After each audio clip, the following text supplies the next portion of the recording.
we can't talk about wolf penises. Sure we can. Andrew's not here. Jacob, what is your favorite type of wolf penis? The outies, not the innies. Red rockets in sight. Oh, We were talking about the light.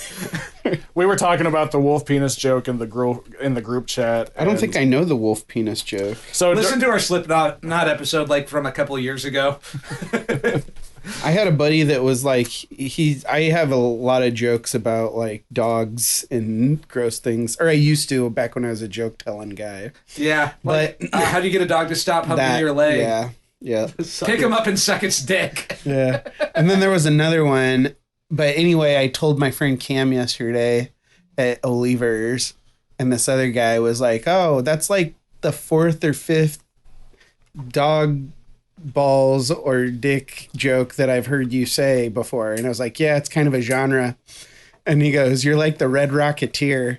And then I was like, that's a great band name, Jacob Duncan and the Red Rocketeers. Yeah. Would be, I would be wear like dog costumes. I'd be in Do like cock rock songs, big red cod pieces. Yeah, big red cod pieces, and do like Big sleazy hair metal type songs, but from the point of view of a dog. Oh my god. Or about dogs. Yeah. To a dog, I'd be in that band. to a dog, it's a gray rocket. Oh Yeah. That's actually a myth, though. Did you It's know a myth. the whole like dogs can only see in black and white. For real? Their color spectrum is actually more vast than humans. Oh, That's why they can see in the dark. that's just what Big Dog wants you to think. Did Shaky tell you that? Yeah, Yeah. late at night, Yeah. Who whispers in your ear? he's like, "I can see more colors than you, motherfucker. Now feed me, bitch. I can see ultraviolet." And when he says "feed me, bitch," it's purely scientifical. It's not. He's not calling me a female dog. No, he is saying female dog. No, he's trying to make me his bitch.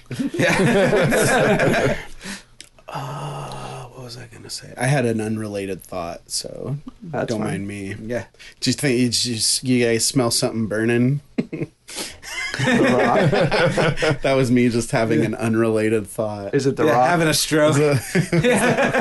Yeah, it was. Can you smell what the rock is cooking? I knew what that guy was talking about the whole time. I didn't need him to ask.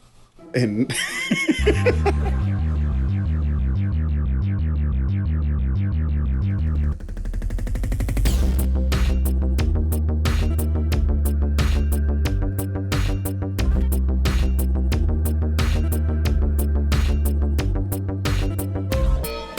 Hello and welcome to Side 1, Side B. I'm Dave.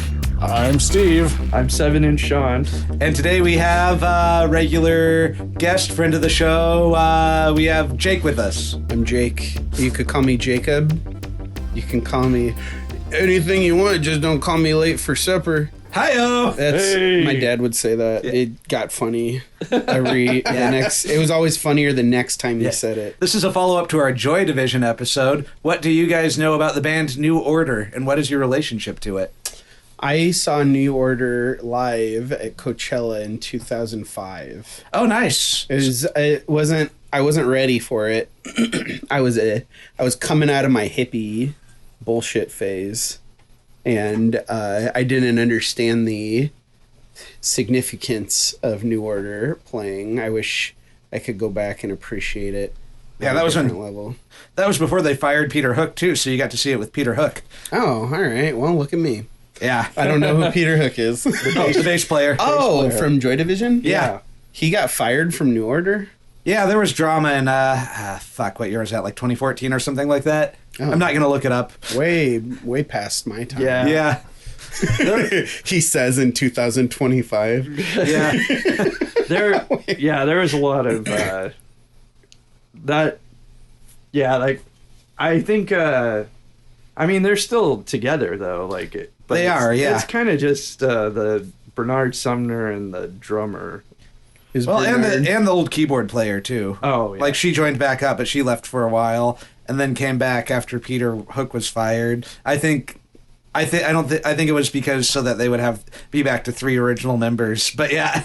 Is it all people from Joy Division? With one exception. The keyboard player slash second guitar player was not in Joy Division. She was the drummer's girlfriend. Oh. And just like with Chris Franz, the drummer's girlfriend joining the band ended up working out. Just like the Beatles. Yeah, just like with the Beatles. I always thought Yoko Ono got a bad rap. I like her. She has some cool stuff. She does. And she's a pretty brilliant visual artist. And I think she's just funny. I'd hang out with her. Yeah. You know? I don't know. I can't say I've ever been able to sit through a Yoko Ono album. If you ever were looking to, there's an album that she collaborated with a bunch of people, and it's like covers, various covers. But there's like tons of like Flaming Lips does a track with her, and a number of other people. I don't know any other details about the album except for it was really good the one time that I heard it. Yeah. And she doesn't do her shrieking business, which I think she was kind of like, oh, I am somehow in league with the Beatles, one of the most easy to listen to bands that ever existed. I'm going to do this noise with my face now. I felt like she was like being a little like, well, subversive. I'm sure you guys seen the clip of her pissing off Chuck Berry. I was going to say that was... I think it's hilarious. It's hilarious. It's fucking awesome. And then whoever the sound guy was, like, cut her microphone off. Oh, man. Because Chuck Berry's like, Not on my watch, lady. But, like, Chuck Berry was, like, kind of a perfectionist. Because I've seen, like, footage of him, like, yelling at Keith Richards. Oh, yeah. Have you ever seen that? Oh, yeah. Like, Keith Richards, the height of professionalism. Well, no, but he was yelling at Keith Richards for his, like, timing and shit. Like, what the fuck are you doing? Keith Richards slurs his speech and his guitar. Yeah. Well, he was playing bass for him. Oh, well, yeah, that's... I mean... I probably wouldn't... If I had Keith Richards in my band, I would be like, you stay on that Telecaster. We're going to leave the rhythm section. He's kind of like the Keith Moon of the band, where he kind of needs a steady rhythm section. Keith Richards does. I love Keith Richards. I mean, how much does Chuck Berry know? I mean, he took all of his guitar skills from some high school student. Well, we all... It's your cousin, Marvin Berry. Sean gave me a look for a second, and then the light bulb went off. I was very late to the punchline of that joke, so that was way Speaking funny. of Back to the Future, did anyone else seen Nirvana, the band, the show, the movie? No, It's I heard very it's good. though. It's very good. But anywho, Nirvana, the band, the show, the movie, recommended by this podcast and everyone on it. 2 out of 2. 2 out of 2. I haven't seen it. I haven't seen it Even yet. the people who haven't seen the movie recommend Yeah, it. Sean, what's your relationship to New Order, and what do you know about them? I don't think I've ever listened to this album, but I've listened to some other albums. Probably Power, Corruption, and Lies. That's the one that most people listen to if they've listened to one. Yeah. Power Corruption is my favorite kind of corruption. Yeah, that's a good album too. Like, this one's my personal favorite. Most people will say Power, Corruption, and Lies is their personal favorite, and that's a good answer too. And I've watched some live footage of them doing like Joy Division covers, because I call it a cover because even though they were in Joy Division, It's a different band. it's a different band because Sumner doing the lyrics and everything. But Yeah. it's still kind of interesting to see them doing it. Yeah.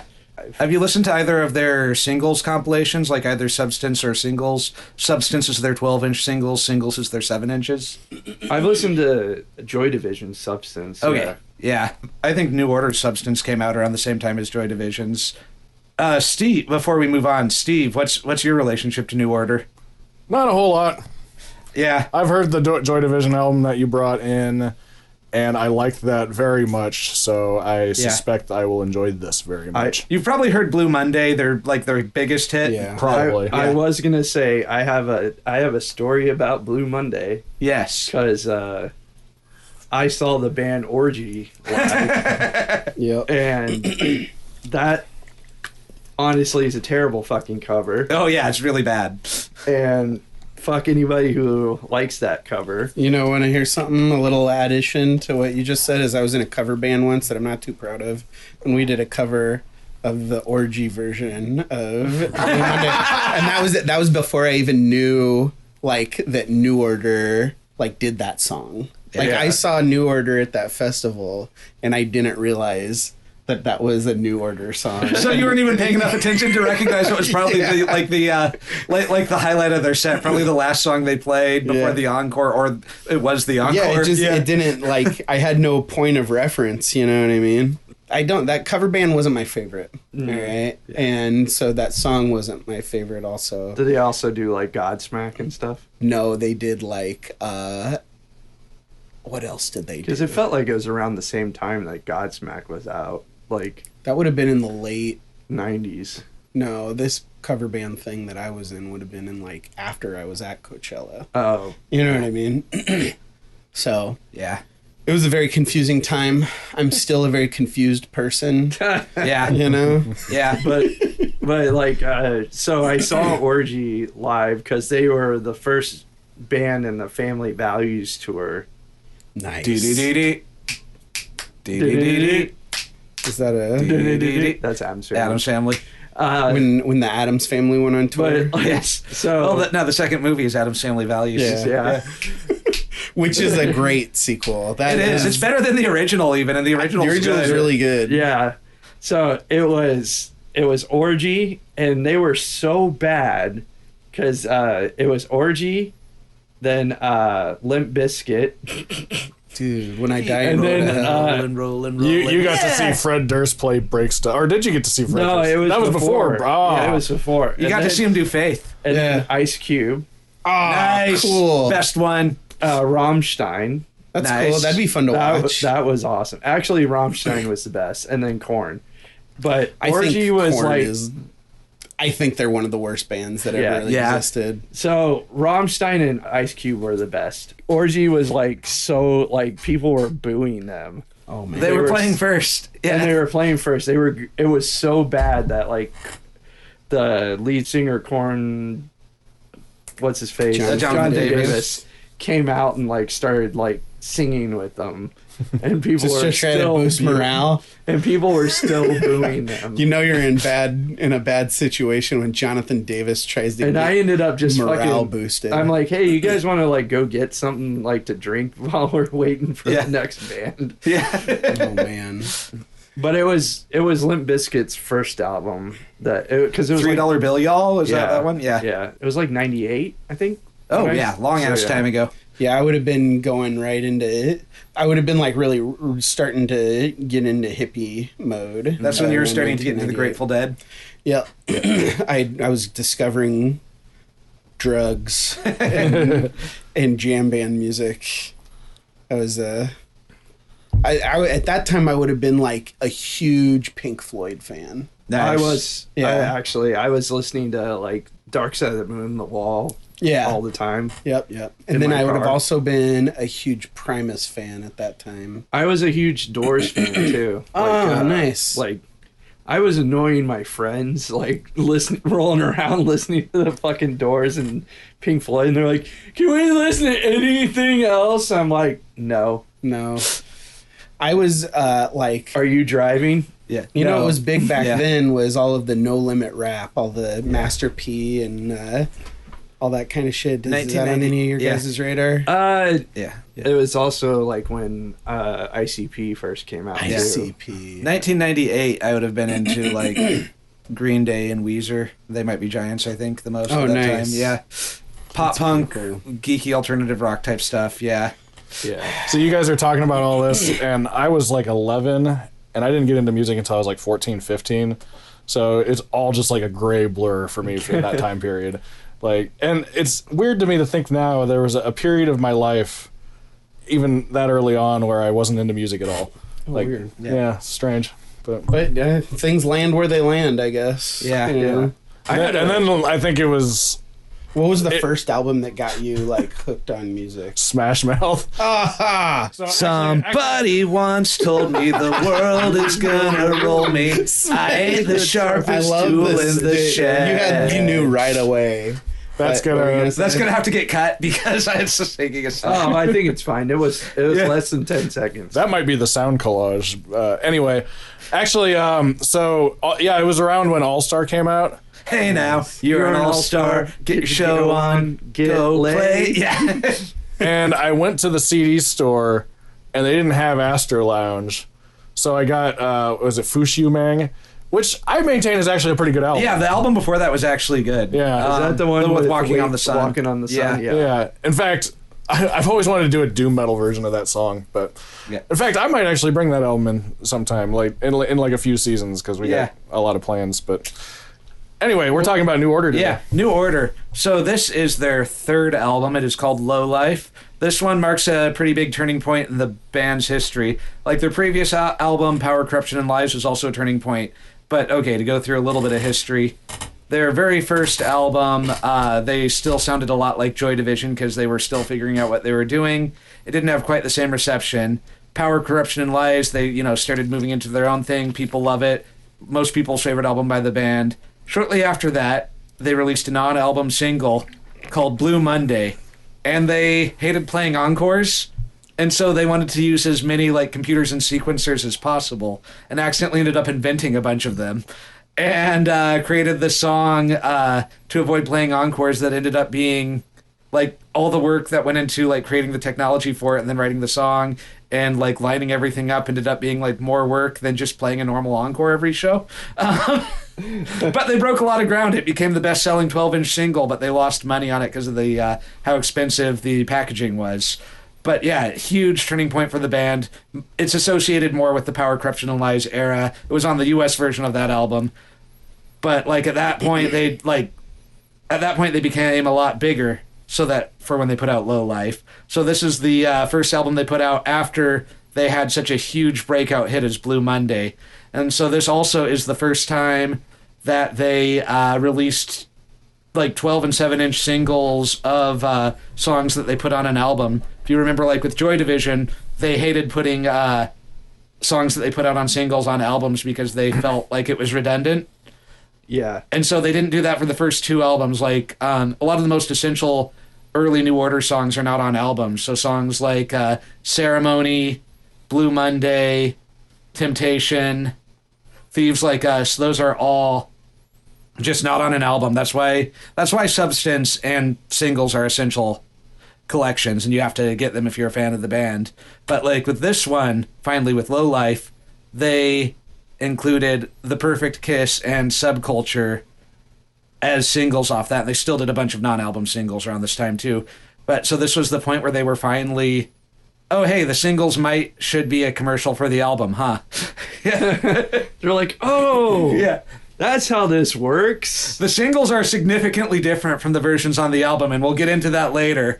But this was when they finally figured out, okay, you put the song on the album and you also release a single of the same song. That mentality was kind of an old thought too, because the Beatles were the same way. The Beatles didn't put their singles on the UK albums. Yeah. The US albums had the singles on it, but the UK albums didn't have the singles on it. That's why a lot of the singles are in collections, but not on the actual albums. Yeah.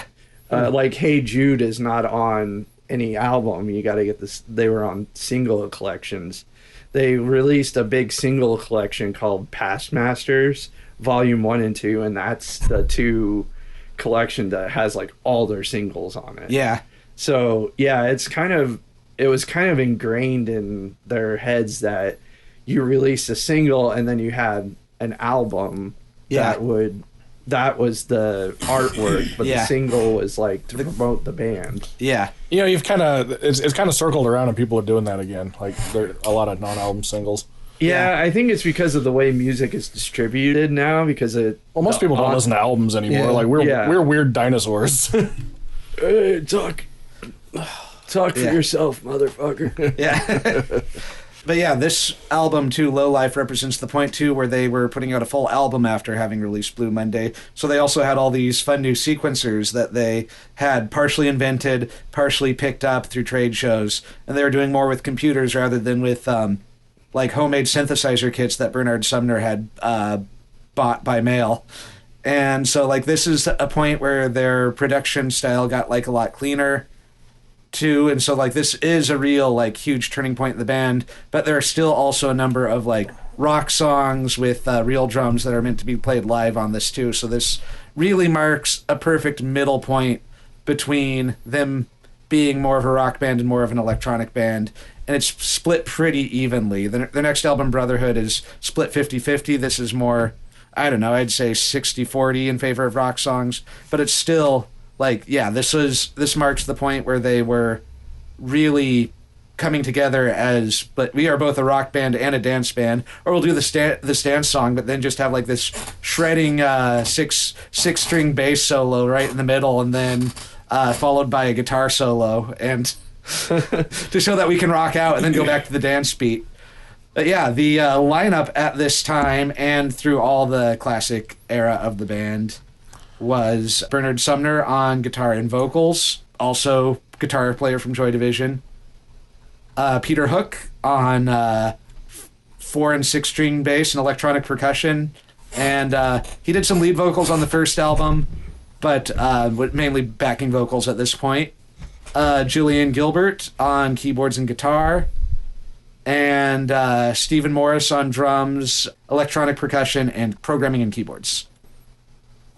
And fun fact about Blue Monday too is that if you listen to it, one of the synths is like a just off the beat. Yeah, because they started it at the wrong time. And so that's, but like I heard where someone corrected it and put it on the beat, and it doesn't sound as good. No, yeah, I think it was a happy accident that they decided to leave in when they heard how good it sounded. Yeah.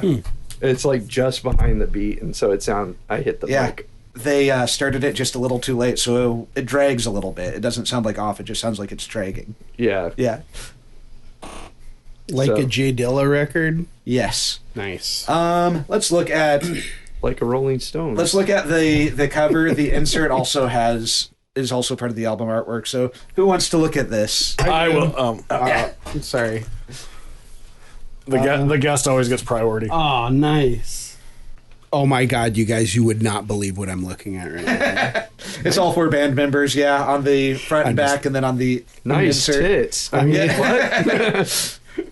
This is cool. This is good packaging. Is it like just one word song titles with a lot of songs on it, or are they broken up? They're laid out weird. That's cool. It's kind of hard to get the exact song order by looking at the back of the album. Like, all the songs are listed, but it's hard to follow. It's 4 and 4.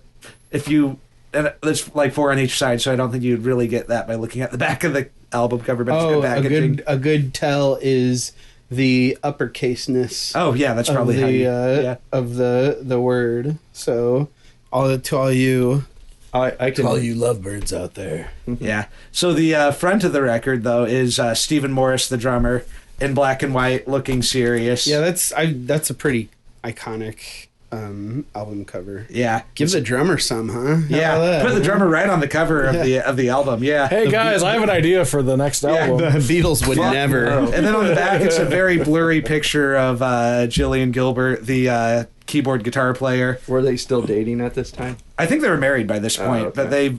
but they're still married. So okay. Yeah. And then it was a test to strengthen their relationship. Yeah. It was like It worked out a lot better than Fleetwood Mac. Yeah. And then on the insert, there's Bernard Sumner looking contemplative.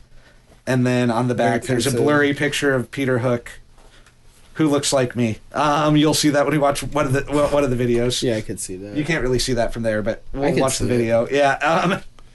I think you look like got a mullet. Yeah. I think you look like the singer from Fear Factory. Like every time I see his picture, I'm like, oh, it's alternate universe Dave. Yeah. Where he did industrial metal instead of post punk. Yeah. But on the first side, we have Love Vigilantes, The Perfect Kiss, This Time of Night, and Sunrise. All right, let's check it out. We're Yeah. about to blast. I forgot to mention one instrument that Bernard Summer also plays, and you'll definitely hear it on the first song, melodica, the nerd flute. The nerd flute. That's fucking great. I want to play a melodica. I want to play We the should. nerd flute. I've been meaning to get a melodica to incorporate into the band somehow. You would. I would. Nerd. You could be the one to play it if you wanted to. Yeah. I don't know. I might not have enough wind for that. Former smoker. Wait. Yeah. Who isn't a former smoker in this band? Steve.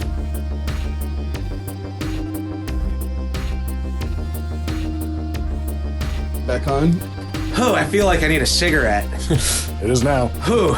That was side one of Low Life by New Order. What did you fellas think? Spoiler alert, the last song is fucking epic as fuck. Yeah, it's Yeah. really good. That just... That's one of my favorite songs by the band. Favorite on this side, second favorite on the album. It's fucking great. Yeah. One of the observations that I noticed is that the song titles are Love Vigilante, The Perfect Kiss, This Time of Night, and Sunrise. So I think that this is a vampire album. It really is. It's kind of like what I would picture would be playing a lot if I were to like turn into a vampire and then like I became like a younger, hotter version of myself. I do listen to this album when wearing my black leather trench coat and like painting my nails and stuff too. This is my upbeat about being gloomy album. Yeah, this one has a big Yeah. goth vibe to it. Yeah. Well, especially the photos are all black and white too. Yeah, and then it's like the way the song goes is it's like or the way the whole side goes is it's rock song, 2 electronic songs, rock song. Yeah, perfect bookends to a. It's like a little sandwich, a little musical sandwich. Yeah. I really like it with rock buns Yes. and electric meat. Yeah. My anaconda don't want that. Unless you got rock buns, son. Oh my god! I think electric meat would be a cool band name. All right. Yeah. Yeah. This So is, we're coming up with this. This album is inspiring us to great heights, isn't it, fellas?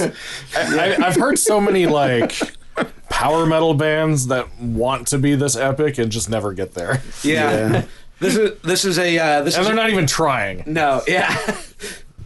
They're like, oh, let's just see what we can do with these new computers we're figuring out. Yeah. Love Vigilante is the first track. Yeah, this one is a little different from most of the rest of the album. This one, there are no synthesizers in it at all. It's all live drums. Both Julian and Bernard are playing guitar. It's a very straightforward pop progression. Yeah. 1-4-5. It's kind of like a sexy version of La Bamba. Yeah. It's got kind of Cure-ish kind of tones to it, is kind of what it made me feel like at first. Yeah. That's what I kind of. I loved the vocal line. The vocal line does not sound like The Cure. The vocal line sounds like I've heard it before, but I can't say where. I don't know. And it just sounds very familiar, like it should have been written 100 million years ago. Yeah. I like how it kind of opens with like a really strong drum hit, and then it goes into kind of like a really kind of pleasant melodica, like solo. A melodica solo. Yeah. I wouldn't. I could see it being in like a 80s movie montage or something like that. montage. Yeah, except like good. Like a lot of those aren't good. Yeah. Gotta have a montage. And I love the way like you got like the melodic bass playing, you know, with kind of like the twangy guitar, and then also kind of like the lead guitar as well. Yeah, I noticed that I said I love the jingle guitar that it had. I liked it how it closed with the Jimmy Buffett. Ba ba ba ba ba. I am going to go on record and say that New Order is deeply influenced by Jimmy Buffett. Yeah. I think There were moments. There were moments where some guitar like cut in, and it was kind of like lo-fi on like laid on top of like a very cleanly produced song, and I felt like it was an interesting like sonic difference. Yeah, it added some grit. Like lyrically, this is a song about it's like a country song, like they're going for a country vibe, and it's about a soldier who's been gone at war for a while and comes home to his wife and child to either find that they have died or that they've like moved on with their lives and no longer need him. It's kind of ambiguous as to which, and so there's like a melancholiness to all of that too, and it's definitely a character piece because there's nothing in Bernard Sumner's life that's anything like that. But yeah, I wonder what kind of guitar they were playing, just out of curiosity. they played a lot of like Bernard Sumner at this point was playing a lot of like hollow bodies. Oh, okay. But he also played a lot of strats. So I wonder if it was a Strat, because it was pretty plinky. It sounded like a Strat that was on the bridge pickup. It didn't sound like a hollow body. Is there a way to... you can find videos of them playing it live, but I also don't know if he's using the same guitars as he recorded too. So yeah, there's that. I could hear like maybe the guitar Jillian's playing is one of the hollow bodies, and maybe Bernard's playing his Strat on this. I don't know. Yeah. Yeah. I'll just text him. curious. I'll text him. Yeah, we'll be like, Hey guys, hey Bernard, when you were recording, I call him the Your Nard song- Dog. Yeah. when you were recording your album back in 1985, what guitars were you playing? And it's Sure like he'll remember. I was. like, I some guys remember. answer that. I remember everything that I've ever recorded. like My answer's easy because it's the same fucking guitar. yeah. well, and then like in the Joy Division days, he was using like the cheap knockoff SGs a lot. Oh, okay. And so like at this point, he had money. Well, he was using yeah, like he had- Strats and Yeah, he had like a Tele Carbonara or whatever it is. With sounds with like a delicious. snake head. Yeah. Oh, that's pretty Yeah. cool. But it's like a cheap knockoff. I'm not sure what it was. Yeah, there's the knockoff, the Cher Gold Masquerader. That was his okay. Joy Division era one. Well, it might be that Vox.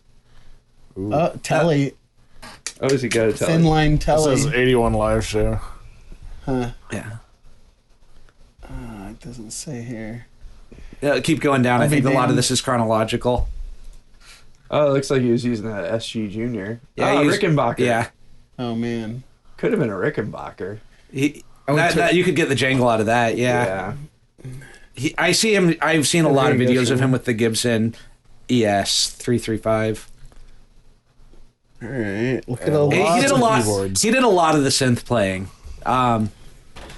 He wouldn't necessarily do it live, although sometimes he would like trigger the sequencers at live shows. But he was Oh, look at the amp, Sean. AC30. AC30. I have an AC15. yeah. But anyway, yeah, that was 32. I have an yeah. AC15. The AC32. yeah. Is that the same thing but lower wattage? Or? No. Mine is lower wattage. AC30. I don't think we'd be able to practice here if I had an AC30. It's pretty loud. Yeah. It's fucking loud. Yeah, we're already pretty loud with what you have too. Yeah. Next up, we have "The Perfect Kiss," which was one of the two singles off the record. This was the first dance, straightforward. I says faintish, the band The Faint, and I like them. Yeah, I do too. It sounds like this might be a record that those gentlemen listened to a time or two. Definitely is. Yeah, One of my favorite things about this is the synthesizer frog noise. yeah, Yeah, that section was nice. yeah. I was going to say I really enjoyed the breakdown section at the end. Like that. Yeah. Just kind of. It was like the fade out. Yeah. But that was nice. But the whole. Actually, that song was. I like that whole song. Yeah, it's a good song. I do like the 12-inch version better because it's longer.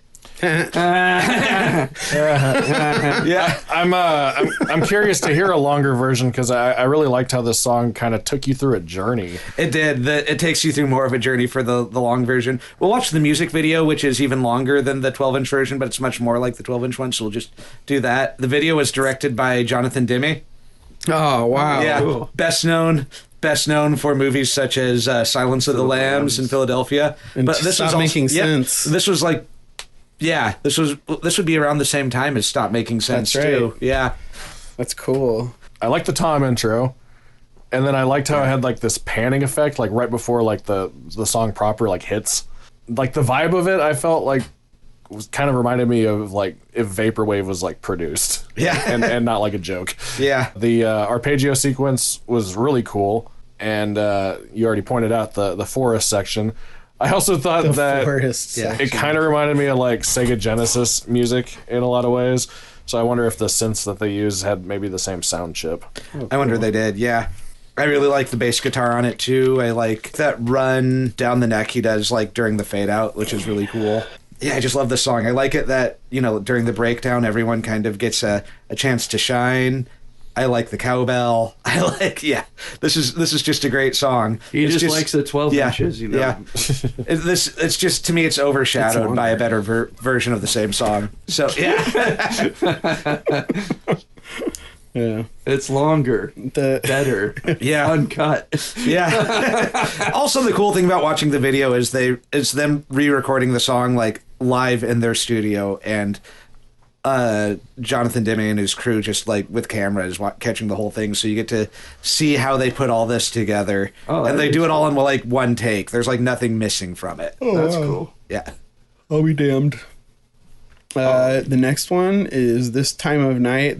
I just wrote vampire music. And Vampire that's music, where yeah. it dawned on me. It Dawned. I know. I didn't do that on purpose, but I'm glad that it landed there. But it did dawn on me that this is vampire music. I'm definitely wanting to be a vampire when I listen to this record. Yeah.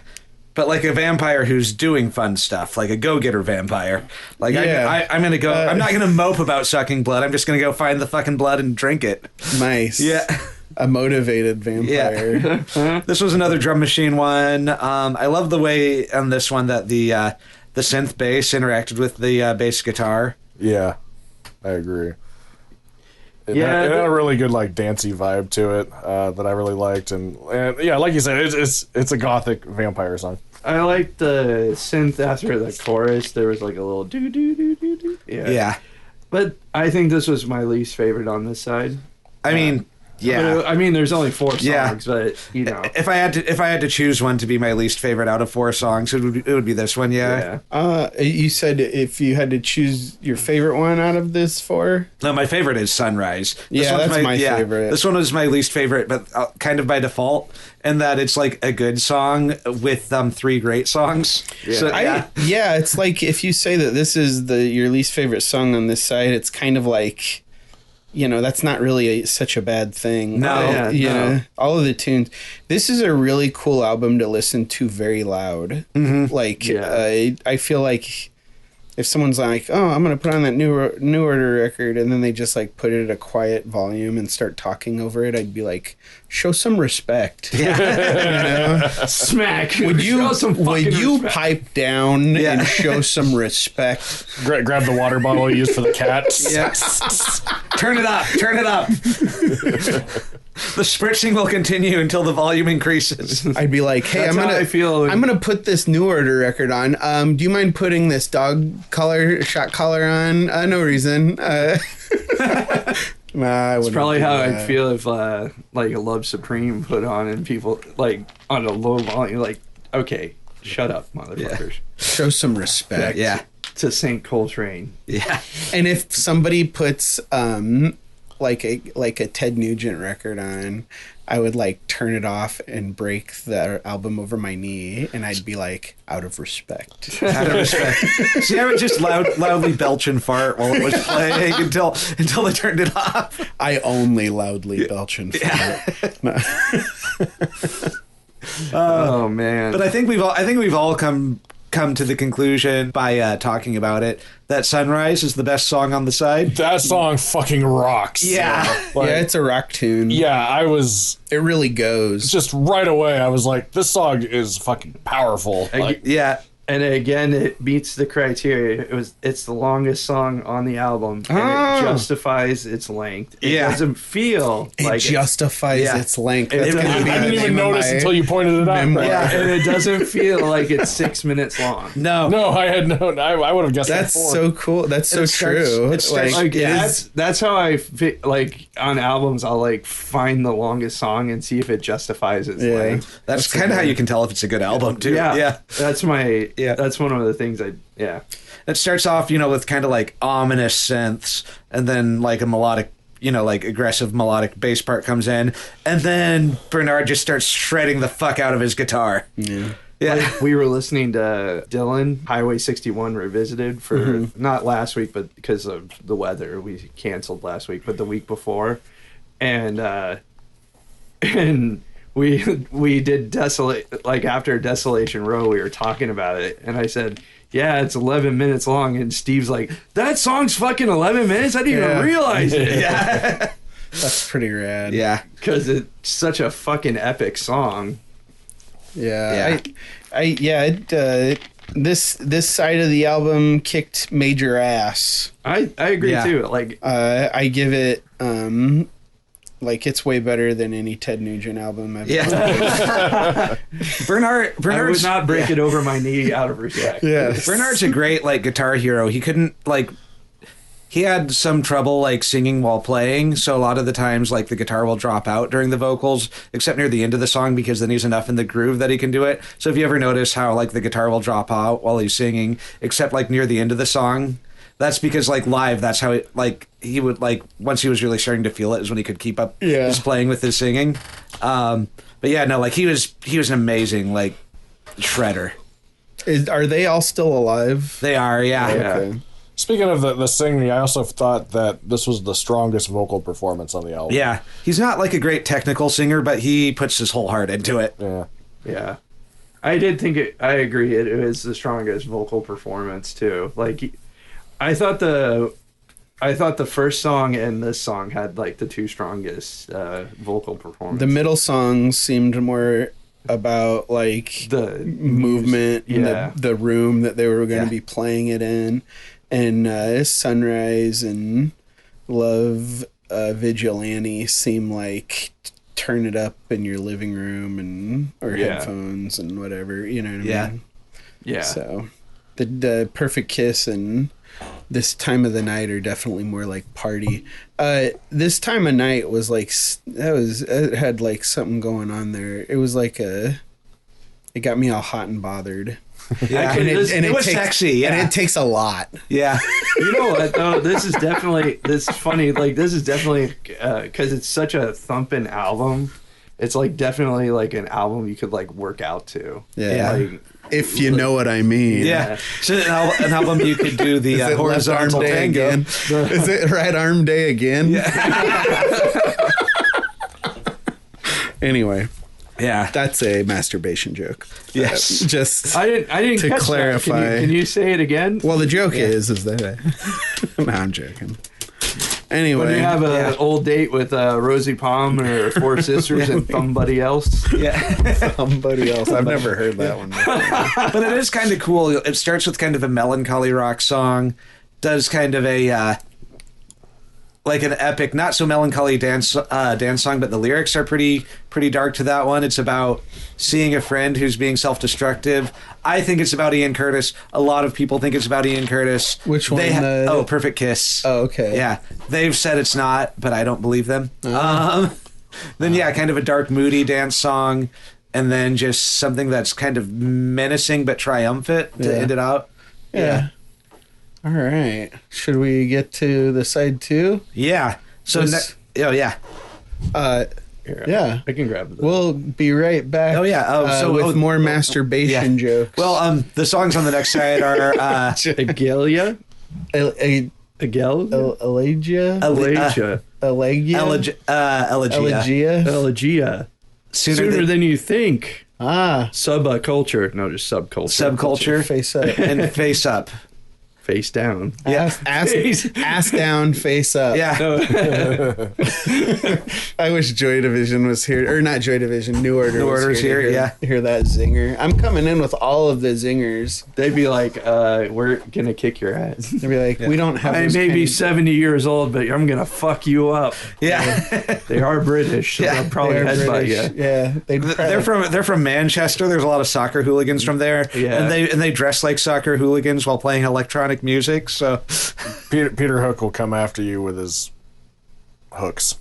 with his big heavy 6-string bass. Yeah, he does look like he's very tall too. He does, yeah. Yeah, he But looks a little soccer Yeah. hooligan. you know what they say? The camera adds 10 pounds. And Yeah. in about 5 feet. That's why this is an audio podcast. Yeah. All right, here's All right. side B. Side B, gonna flip it. Woo!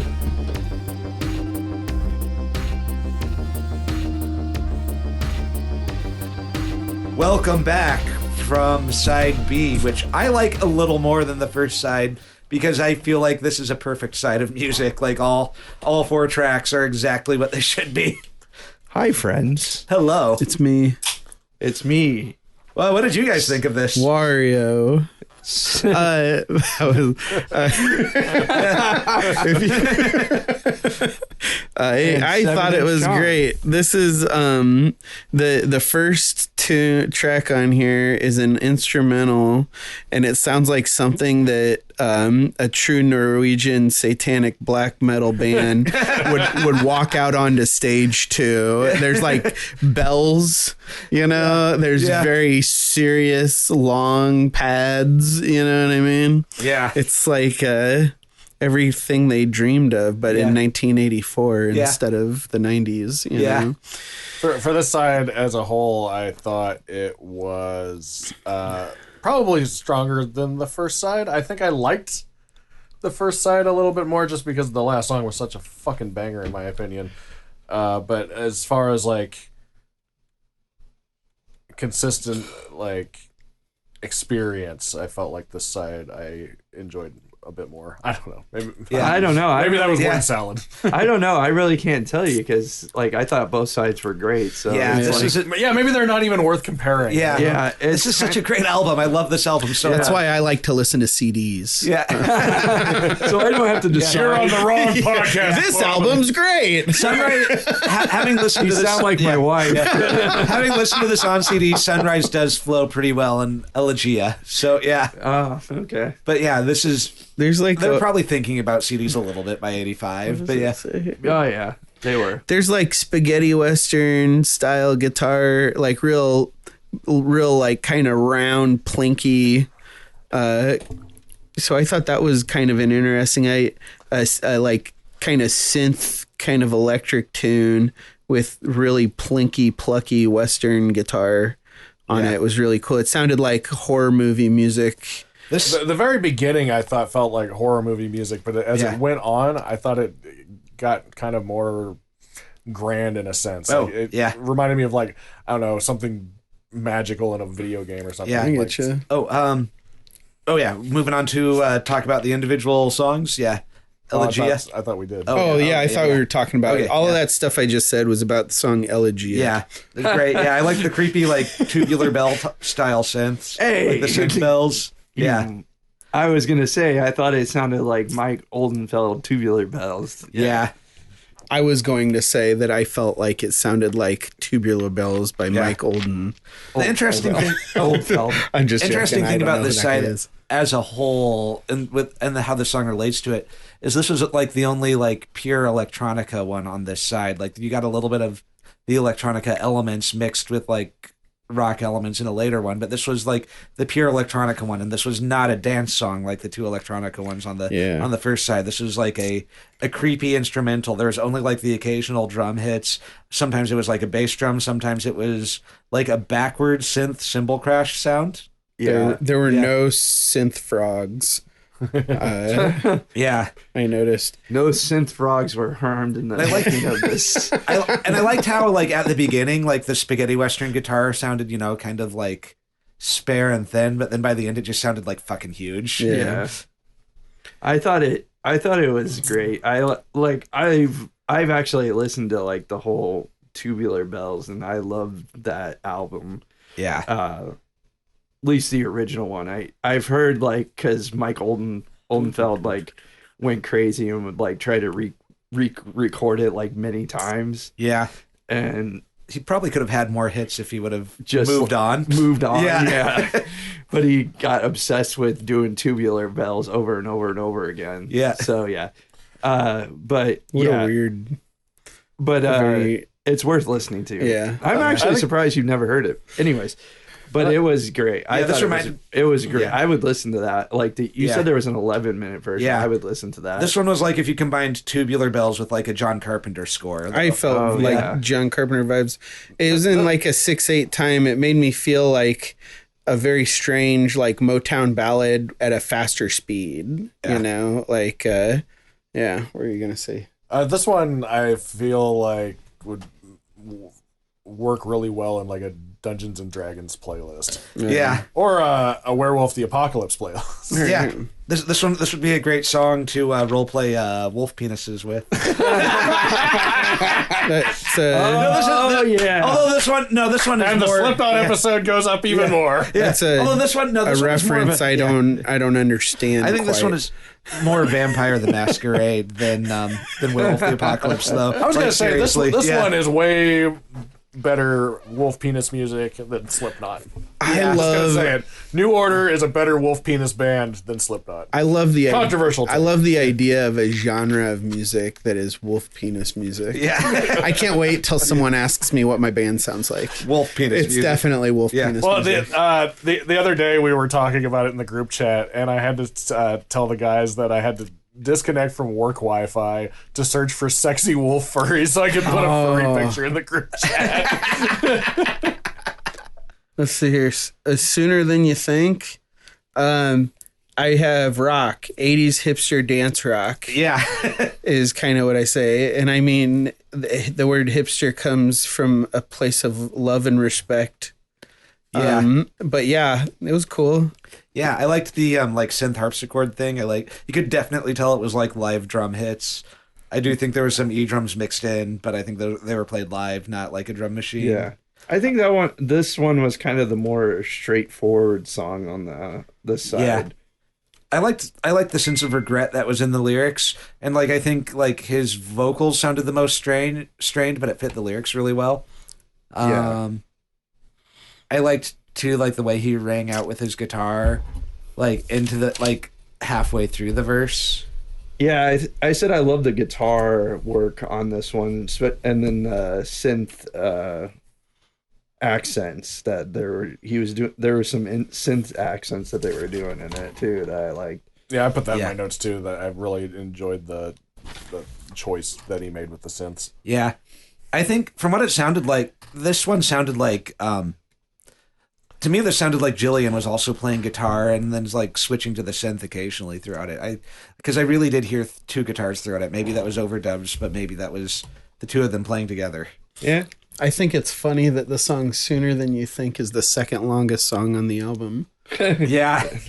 That's pretty funny. New Order, pretty funny, guys. Pretty funny. Jokes on me, I guess. Yeah. Didn't end soon enough. No, just kidding. Yeah. We sound like what is there, Statler and Wardall? I thought it was so good. think. Yeah. I think it ends enough. It was all right. Did I say that? I didn't like it. It sucked. Or Marley and Marley. Whoa. Yeah. Or Harley. We're Harley and During this song, I felt like some of the synth choices he made came from like maybe like lower end synths, so it kind of reminded me of like the Bruce Dickinson episode where you got mad that he didn't continue using the janky sounding synths from this demo. Yeah. Yeah, I think he was probably breaking out some of the old like mail-in kits he was using in the Joy Division days. Yeah, there were a few Oh. that were, it was like a lo-fi synth, and I actually really liked that choice. Yeah. So when I say janky synths, I just mean in a sense of it was something that I don't know, like you'd find on a Casio keyboard or something, you know? Yeah.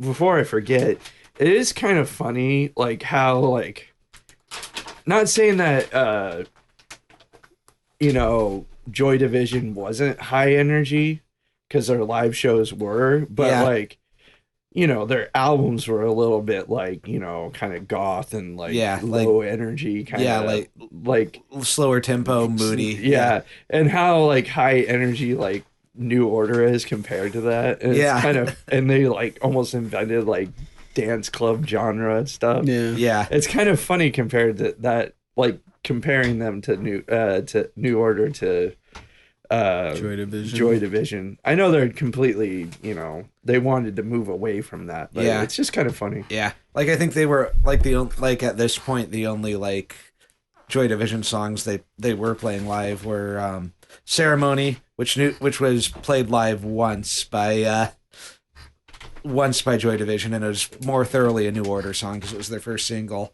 and then Atmosphere, which is the Joy Division song that sounds the most like New Order. Yeah, I would say. Yeah, I would say so. Then like later on, they started doing more like She's Lost Control and Love Will Tear Us Apart and all like in 2005, you probably heard a few Joy Division songs in there. Yeah, but I wouldn't know because I was too busy being a dumbass. But if you kind of listen to like, because like Love Will Tear Us Apart, was that recorded before or after Closer? I think it was after. I think it was the last thing they ever recorded. Yeah. And that one's a little bit more New Order. Yeah, it's got some real synth kind of. And like kind of a little bit more peppier than... Peppy. Do you think they would have won? I'm not. I'm saying like, you know, because it's like, you know, like it's a little bit. Yeah, I get what you're saying. Yeah. I just think it's still a like, you know. Yeah, it's a funny way to describe a Joy Division song, but it's an appropriate way to describe it. Happier compared to other Joy Divisions. I absolutely think Joy Division would have gone in this direction if Ian Curtis had lived. Yes, I think Bernard Sumner has said as much. He said like, can you imagine? He's even said like, can you imagine Ian singing Blue Monday? I definitely can. Yeah, he says like, this is the way we were headed. Yeah, and so, like Bernard Sumner and Stephen Morris were both getting really into synths by the end of Joy Division's run. Like their favorite album at the time Ian Curtis died was Number One in Heaven by Sparks. So which we reviewed on this podcast. We did. Yeah. That is for some reason one of our less popular episodes, but it's a good one. It's worth listening to. And we did a rerun on it recently, so you can check it out. Yeah, if you want to. That's a great. Or album. don't. It is. I'm a podcaster, not a cop. Yes, I'm not your dad. I'm a podcaster, not a doctor. But yeah, Sooner Than You Think. Like it's a great way to like. It was a great song to bring back. You know, like after a long moody instrumental piece, it was like a great rock song to bring the energy back up. Yeah. Yes. And then next is my favorite song on the record, Subculture. I said on this one, it said, if ABBA were vampires. Yeah. I know that vampire theme keeps coming back up, but that's just the way it sounds to me. It sounds like if Vlad Dracula was alive, he'd be like, hell yeah. Well, there's like my kind of stuff. There's like that church organ mixed with harpsichord emulator synth thing going, like that the main melody was played on. I liked how it was like mixing the drum machine with like the live E-drums. This one felt like it was like, okay, we're going to do all of the rock and then all of the electronic dance stuff in one song. And they really pulled it off. It says... Yeah, it was weird in all the ways that I love. It sounded like a lot of times when I listen to something, I imagine like, how would it feel if I was the drummer on this track? Okay, how would it feel if I was the bass player on the track? How does it feel to be the guitar player on this track? This sounds like it would just be like one of the funnest bands to be in. I just say, how does it feel to treat me like you do? Yeah. And then that how does it feel? Oh, that was I did not mean to do an orgy reference. Well, actually, I love that fucking 6-string bass guitar solo at the like that came in at the end of the song and then like kept going through that last chorus too. That was like fucking epic. That was amazing. I loved that. Speaking of orgy, when does it orgy. start? Yeah. That's when we listen to the third Yeah. side of the album. Speaking of orgy, it has to hurt a little bit. Yeah. Just spit on it. Yeah. Yeah, this one's Nature's great. This is- yeah. WD-40. Yes, I agree. Yeah. Sorry, I agree, and I said while we were listening to it, I see why you find this to be an amazing song. I thought it was amazing. The I love subculture. Yeah, Yeah. subculture. I thought it was.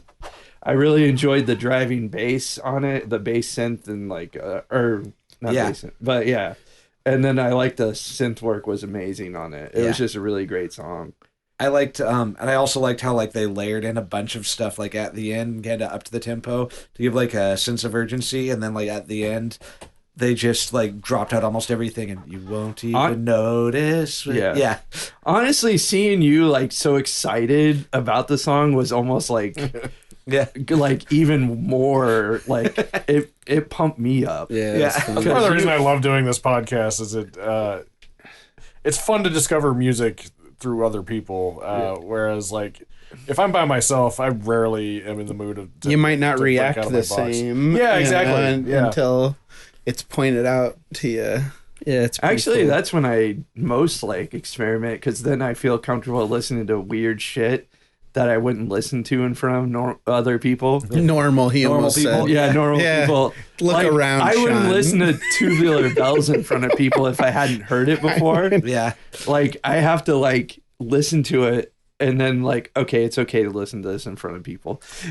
Well, like a couple weeks ago, we recorded an episode over your house, and then you just threw on like the first Black Sabbath album because you had that high fidelity version, and it was like it's legit really fun to listen to that album with you guys. Yeah. It's almost like listening to it again for the first time. Oh yeah. Well, that high fidelity version was like listening to a lot of it again. Oh, yeah, that was because great. I noticed stuff I'd never heard before. Yeah, same. And Yeah. I've heard that album 15 kajillion times. Oh so. yeah, that that version of Rhino High Fidelity is fucking fantastic. I love. I should those. probably pick Yeah. those up since they're my those favorite band. those prints are great. I hope they do. They've done the first one. They've done the first Black Sabbath and Paranoid. I hope they do Masters of Reality.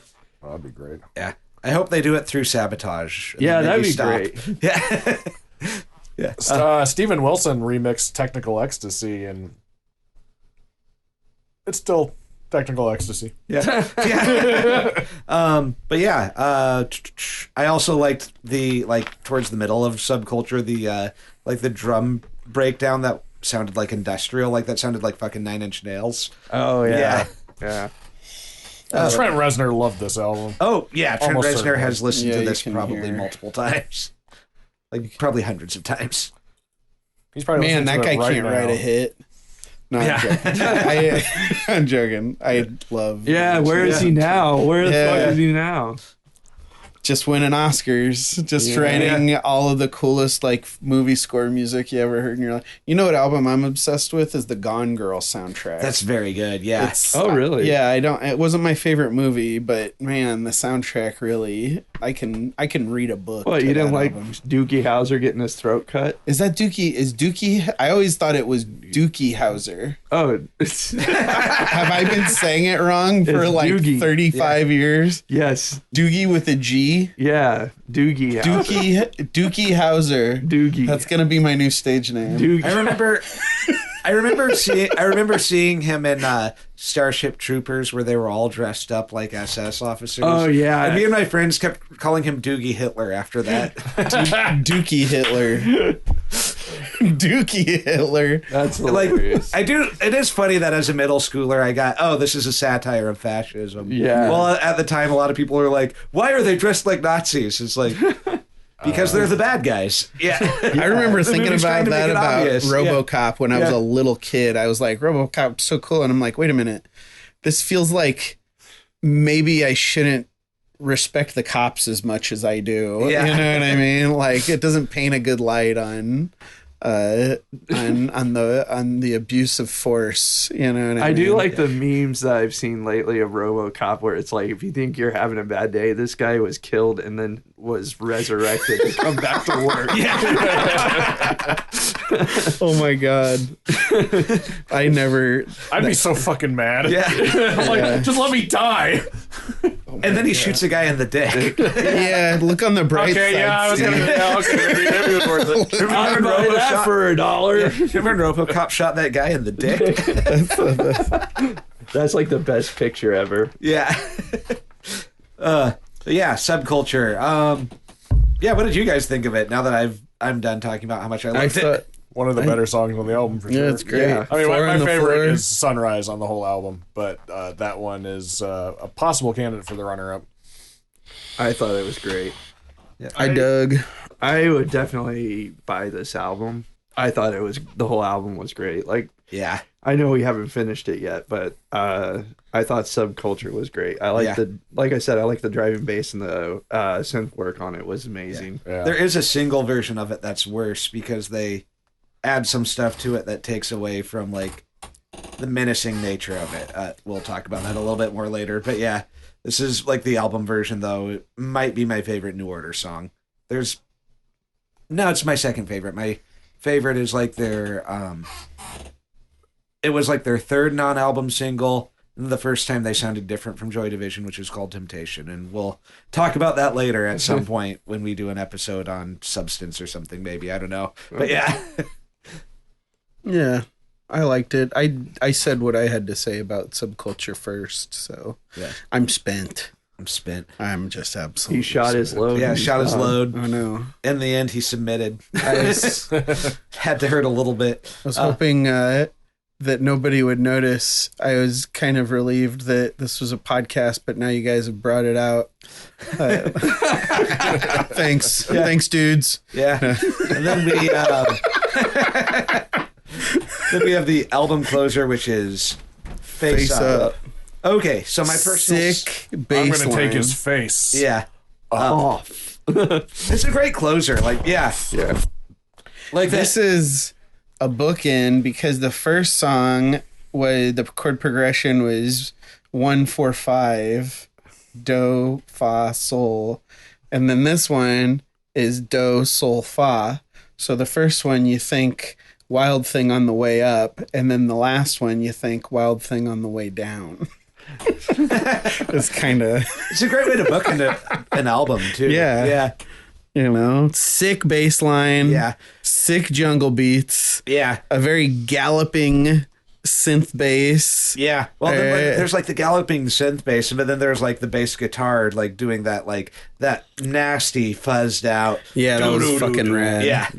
Yeah. You had made a comment about how you felt like his vocals sounded most strained in a different song, but I felt like this was the one that it really sounded like he was kind of like a little more strained vocally, which I like about it. You know what I mean? Like, Yeah. I'm not pointing that out as a negative thing or anything like that.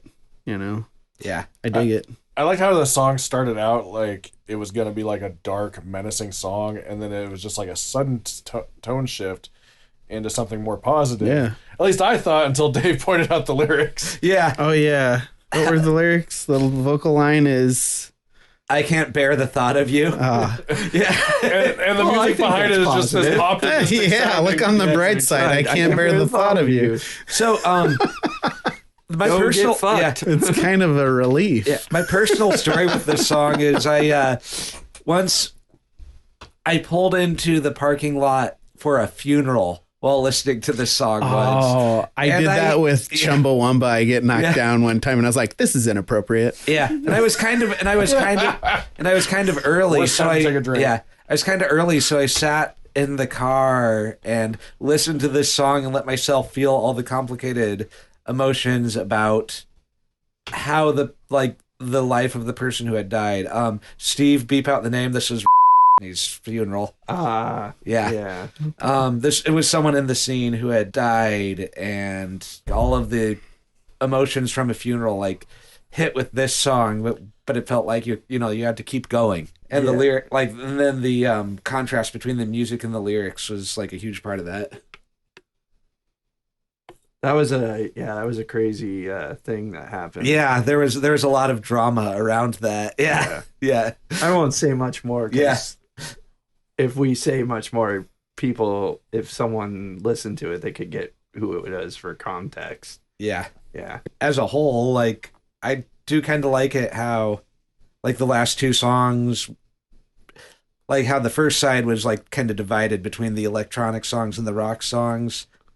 And then the first two songs of the second song, it's like, okay, we're going to do an electronic song, but it's not going to be a dance song. Then we're going to do a straight up rock song. Then the last two, it's like, let's just combine rock and electronic and just have them going at the same time through I was going to say songs. that's what it kind of felt like with this side. It was a mixture of like all the songs were like, well, except for the first one, which was straight electronic. Yeah. It kind of felt like that they had gone that mixture of synth, electric, and acoustic instruments, or like not, you know, like guitar and stuff. And that's why I think this is my favorite of their records, is because it strikes the balance. Well, you know, like most people really like Power, Corruption, and Lies. And yeah, that's a great album. But like at that point, they hadn't like figured out how to like synthesize, if you will, all of it together into the same thing. No pun intended. Yeah. And so like I feel like this whole record really like makes a case for the band combining all their influences into one, the best. I feel like this one's my favorite record of theirs because it's the only record of theirs that I've ever heard, which also makes it my least favorite record of theirs. Yeah. Also, You're an optimist and a pessimist. I'm just a realist. There just isn't a whole lot of other options right now for me. You know what I mean? Kind of like Joy Division, right? Yeah. Yeah. But do we have any more thoughts on the record before we watch a music video? I will listen to more New Order. I regret that I kind of shrugged it off when I saw them. They reunited for a music festival that I attended in 2005. And I was like coming out of my big dumb hippie phase. And I kind of shrugged it off and went and saw other stuff. But it would have been nice to pay more attention to. Yeah. You know? Hindsight is always 2020. Not me, man. My eyes are fucked up. Yeah. I do remember when I got like a little older and had to get like more advanced glasses, the eye doctor saying, hey, your eyes lasted a long time. Now it took them longer than most people to get to this point. Now they're here. It's like, yeah, that's fine. Yeah. My eye doctor in the third grader was like, good luck, bro. Your eyes are fucked. I got mine lasered. Oh, really? So I'm the only one here without glasses. Lasers. I like the way I look in glasses because I think my eyes are really deep set, and I think that can make me look more threatening than I mean to a lot of the time. I like the way I see in glasses. Yeah. If I don't have my glasses on, it's just indistinctive blobs of color. Yeah. You know, That's how it was before I got mine. Well, mine lasered. laser beams. I tried contacts once, and I fucking hated it. Yeah, I don't like the idea of putting stuff in my eyes. The idea. Yeah, idea. Oh, I was so happy when I never had to do that again. Like, I just like I did it for like I think I did it for like a year, and I just the maintenance alone was like, this sucks. It's such a pain in the ass. I had a friend in college. And then it's like, oh, I can either put shit in my eye or I can go like this. Yeah. Yeah.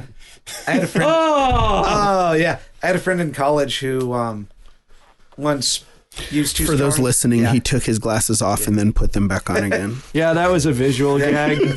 I had a friend in college who once who did the solution things wrong and burned his eyes. Oh, too. I've done Yeah. that. That's awful. That It's is like, I never want to risk that. Like, I why can't can see without yeah. my contacts, and then the next thing you know, my face is on fire. Yeah. You know. And my ass is catching. And so it's like, I would rather not ever think about that and just do that. I really like And he this just Joy took his Division. glasses This, off and put Thanks, man. I didn't get the joke until he pointed. I had my glasses off, so I didn't get the joke. No, I will definitely be listening to more New Order. What album should I listen to next? Probably Power, Corruption, and Lies. And then after that, the Substance compilation. And then after that, the Brotherhood album. And then just, then start filling in the gaps as you All like. right. Power, Corruption, and Lies. Yeah. These are a few of my favorite things. Yes. All right, and then we're gonna pause a little bit, and we're gonna watch the video for a perfect kiss, and then we're gonna listen to the, or as I like to call it, yeah, the perfect kiss. the perfect kiss. Then we'll listen to the single version of Substance and point out how it's worse than the album version. But yeah. All right, here we go.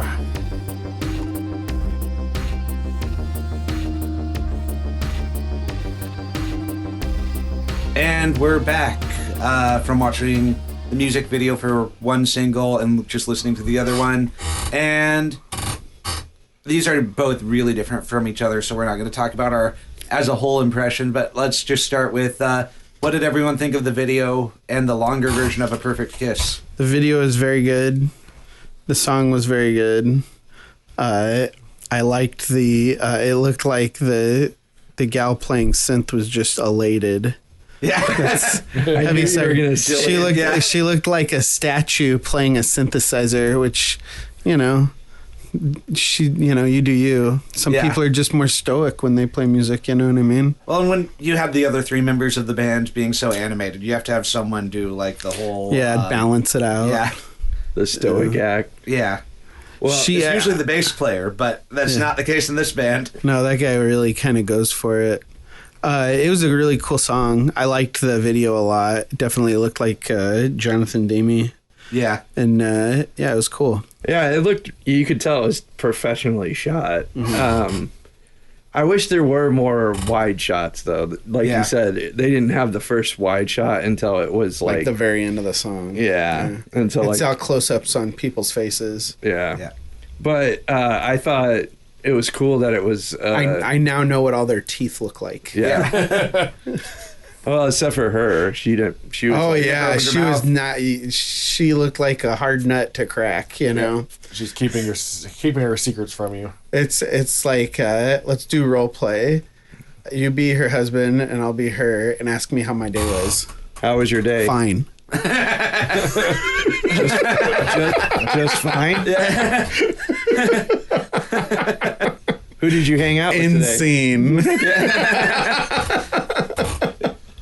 Yeah. Sounds like my wife. Yeah. But yeah, it was also really cool to see them, like trigger all the sequencers, like kind of stand there and wait to come in and then come in at the exact part with all their different instruments. It's also really cool to see just like Hooky being all the way at the top of the neck and on the top strings for like most of those bass parts, just like right up against the body of the bass. Like using it as a like main like melodic device, which is very much not what most bass players like, what the like political role of the bass player even is. Yeah. I mean, that's fine. I like it. I like that song a lot, and I'm not saying that in a disparaging way. I think it's really neat. Yeah, like he was like shredding through the whole song basically until he like stopped to like take a drum break. Yeah, he's like, I'm exhausted. I'm gonna play the drums for a while. I'm gonna go to this homemade percussion pad. He's like, that looks like it's falling apart as I'm hitting it. I was Just, gonna like, say wail that on it. thing looked like it was about to fall fuck apart. Yeah, like the face was sliding off as he was playing it. Yeah. But it was kind of interesting to see how big the fucking like synth machines were at that time, It's like it was like a server rack. I know. Yeah. And like, it shows like her like starting the song like just by like turning like some dials. Yeah. And just like tee. yeah, it was pretty rad. She did look like she was about to like start laughing though, like when they were like close up in her face. Yeah. Yeah. I don't know. But she was trying to be stoic, Yeah. Yeah. And then It fit the vibe of the tune. yeah. And the Joy Division poster in the background still makes me think, yeah, this song's about Ian Curtis. No, it's not. Yeah, no, it's not. Yeah. But then it was also fun to just see, like close up on Stephen Morris's hands as he was playing the synth frogs. Yeah. Synth frogs. He had like a big smile on his face while that was happening. Of course. Yeah. When you get to take a synth frog solo, it's hard to hold back your giddiness, I think- even if you're in the band New It's Order. hard to be mad. Yeah. Like, you could never be mad when you have a synth frog. I think What do I have solo. to complain about? I'm taking the synth frog solo.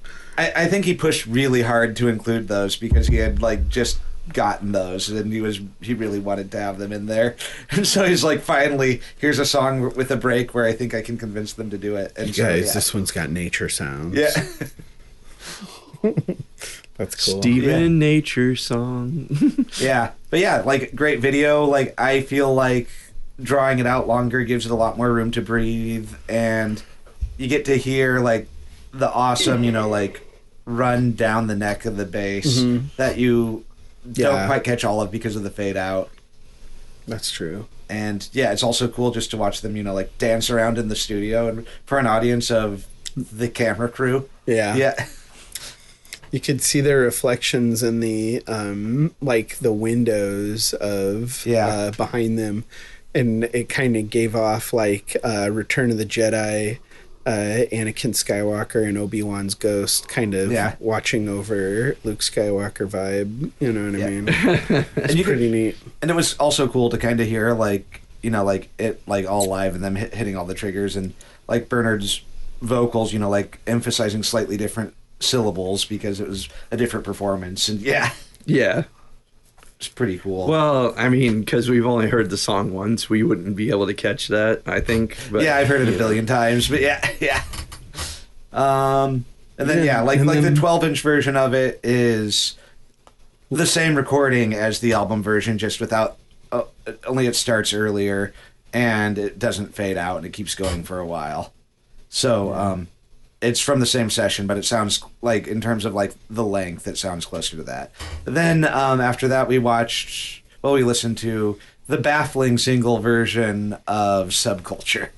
That one was not for me. No. That was and that's, I'm not saying that it's bad. I'm just saying that like maybe more maybe other New Order purists might like it a little more than I do. It is funny. Or people that were like excited about it at the time that it came out. It is pretty funny. Yeah, I heard the Substance compilation before I heard the Low Life album, so I heard that version first, and for some reason, like maybe it was hearing the song as it was originally intended made me realize, oh, this song's actually awesome. But yeah, so I heard the bad version first, and then over here. yeah, it's just baffling. It's like there's needless choir added in. There's a bunch of It got the Phil Spector treatment, is what I thought. Like More.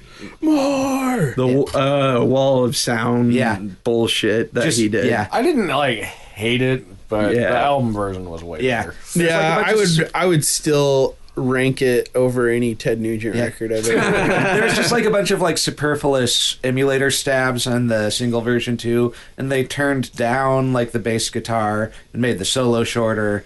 They turned down the live played E-drum, so like they kind of They didn't have that galloping Yeah. bass synth either. Yeah. And I was like, come on.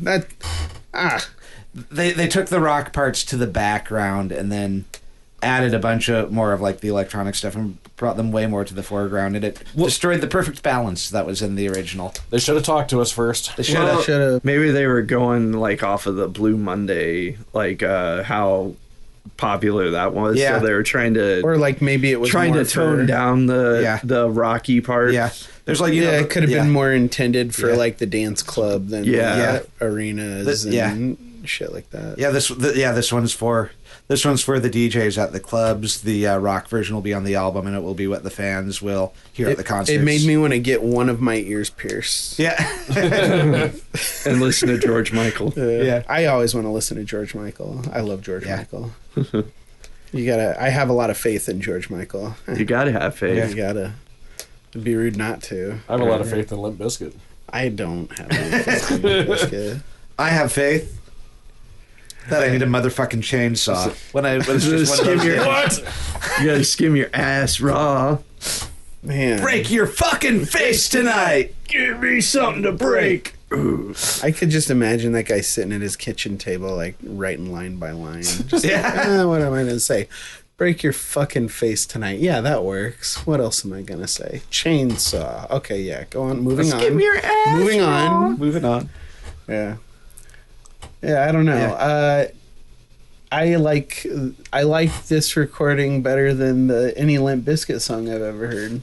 There you go. Yeah. You know, so I don't. I wouldn't kick it out I of don't. bed. Yeah, I don't want to Yeah. come off like I'm saying something bad about New Order because they are way better than so much other stuff that I can think of. So Yeah. good job, New Order. Good job. You fucking did it again. Yeah. This is but yeah, Low Life, perfect album. Listen to it. Yeah. It's rather grand. Yeah. I would buy one. Yes. It's rather grand. So Jacob, in a bunch of episodes that you haven't been on, I try to ape your rating system, but I keep fucking it up by saying it's 1 out of 1. Oh, that's So I've started my own rival system where it's either 0 out of 1 or 1 out of 1. this record is 1 out of 1 for me because it's the only record by them that I've ever heard. So it's both the best New Order album and the worst New Order album to me as of now. But I should listen to more New Order. Yeah. But yeah, I give it a 2 out of 2. And I give it a 1 out of 1. Nice. 1 out of 1. We should do like a rating system, a rating, like, you know, like, Yeah. like, Like 5 bags Like of a- popcorn. Like the well, Tim- no, like that's the a Tim grade, Heidecker. like give it a like. Sean gives it all 7 inches. 7 inches. I wouldn't go balls deep. I would go. I think my rating system. I go half cock. Yeah. I think my rating system might be I would listen to this again. But yeah. Yeah. I don't know, like be like, oh, I give it a B plus or whatever. No. Yeah. I would give that a solid A plus. Yeah, me too. Yeah, I'm gonna give it an A. Would you put it in the S tier? Yes, S tier. The steer? I'd have to listen to it again. Because I think S tier would be like something that's like. Is S tier like better than excellent? Like, what does S tier mean? S tier I've is never like heard God of tier. that. Like the iconic album or like the. Perfect. Like, Perfect wouldn't change a thing album. about it. Yeah. Yeah. I Like, feel like in order for things to be S tier, I have to listen to them several times. Yeah, Yeah. that's what I'd say. Like Like to me, like S tier would be to me, even though like I don't think it's a perfect album, but it is like one of my favorites. Like Velvet Underground and Nico. Oh, yeah. That would be an S tier, even though I know it's not a perfect album. yeah, no, I get you. That would Because be everybody knows. the Femme Fatale. What do I think is an S tier album? I think that Super Unknown by Soundgarden is. I an just S listened to tier that album. yesterday. What a great fucking. That is a record. great fucking That song, album. "The Day I Tried to Live," I remember Yeah. I was in like the 5th grade when I first heard that, and I was like, Jesus Christ, this guy is like fucking going through it. Yeah. For me, The first 6 Black Sabbath albums. Yeah. Are We Not Men? We Are Or Devo. Devo. Masters of Yeah. Reality, I think, is an Yeah. S tier. Yeah. I love that album so much. Fun And yeah, House. I mean, By the Funhouse. Stooges. Yeah. Yeah. yeah. See, that's what I'm saying. That would be like S tier. Like, I guess I have to say it because it was the album that kind of got me into music. Nirvana, Nevermind, Yeah. Yeah. That's S tier. Yeah, yeah. and it's such like a iconic album that like no one really can't. No matter if you hate it or love it or hate it, it did do something. Yeah. There's that- a No, I love it. It would be fine if I never heard Smells Like Teen Spirit or In Bloom ever again. I love both of those songs. I love them too, much. I know we but don't they're disagree. overplayed. Yeah. We don't disagree on much, but definitely that. You know, I think the song "In Bloom" is like fucking. It sounds like if the Beatles were bad boys. Yeah. See, I think my favorite song off of Nevermind is it's either like I like side 2 more just because it hasn't been overplayed so much on like rock radio, but like I love Drain You. I love Drain You's like my Yeah. favorite song ever written. I love Territorial Pissings. Yeah. Actually, you know what my favorite one is? Lounge Act. That's Oh, a good yeah. one. That I don't know, like that one. Always, I think what's my least favorite song on that album? I couldn't even fucking say. probably Stay Away. I love every song on that album. Even I know everybody doesn't like "Smells Like Teen Spirit," but It's a great song. I've just heard it too many times. I love Still. Every It's like time I Teen hear Spirit. it reminds me of the first time I heard it, and that's the most excited I've ever been about music ever. You know what I mean? Like, so I just kind of have a hard time dismissing it. You know? I do remember. I think it's having- great. I think it's an amazing, iconic song. I've just heard it too many times. Yeah. I it's can like even tell you Beatles. where I was. I was sneaking, like staying up late, watching MTV, Yeah. and the music video came on, and I was probably like 13, so it was after it came out because I was I would have been like 10 when it came out. 91. 91, so I would have been for me. No, I would have been 9. So it was a little before my time, but I was like 13 when I saw the music video for the first time. But I had a habit of like sneaking and staying up late and watching MTV, trying to find something for myself. And I remember watching it, and that changed me. Like that, watching that music video for the first time, like changed me. I remember there was a point where I wouldn't listen to grunge because it wasn't metal enough. And I remember being in my car and listening to the radio, which was rare for me. I don't even know why I was listening to the radio. And Smells Like Teen Spirit came on, and I remember like going, you know what? Fuck it. I like grunge. And then I went out and I bought Nevermind. One album. And that was the start of me not being a weird metal elitist that only listens to fucking Iced Earth and Megadeth. One thing, for me, a highlight of the Nevermind album is On a Plane, because it has one of my favorite parodies that I have written about a song about one of my cats, which is "Love My Cat Better Than You." That's pretty cool. Love my cat. What you know? What though? Like, even though it's not on Nevermind, it's on one of my favorite things that I used to say to people in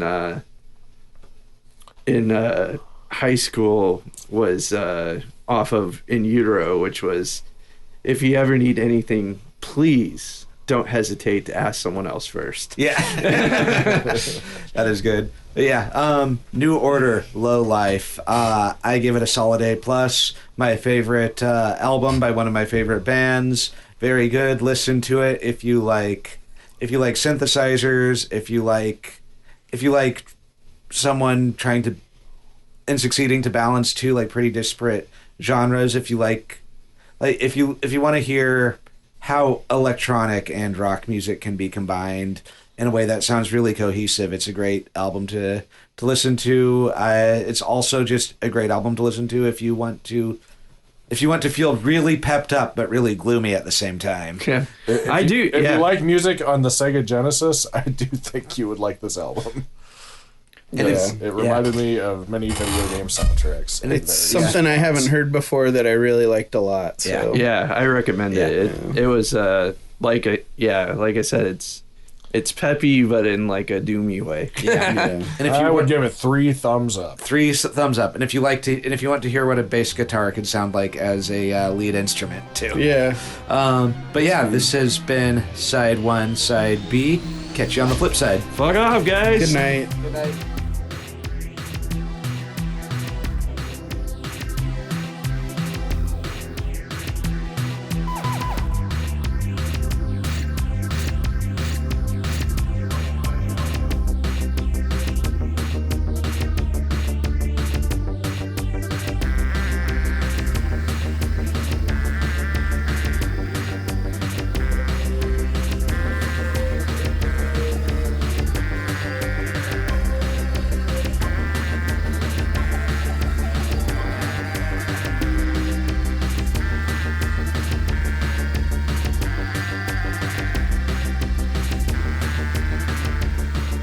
Side 1, Side B is a Floof Goof Studios production.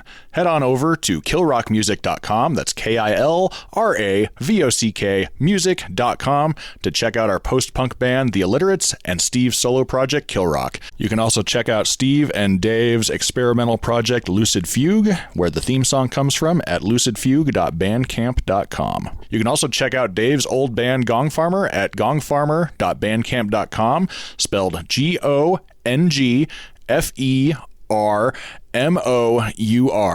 You can find each of us on various social media platforms. Check out the description for more information. Thanks. Lick my love pump. This music really makes me hate the centralized bank. Sunday morning. All hail to Sean. All hail to Sean. Don't forget to subscribe to the official Doctor Who YouTube channel. Doctor Who. Hey, the TARDIS. What the hell was that? What the hell is that? What the fuck was that? Bluesky is German, yeah? Not really. Oh, no, they're from Minnesota. 1, 2XU. How does it feel? Ziggy, help me! This ain't your papa's Black Sabbath. We ain't dinosaurs now. Somebody once told me the world is gonna roll me. I ain't the I sharpest love tool this. in the shed. You knew right away.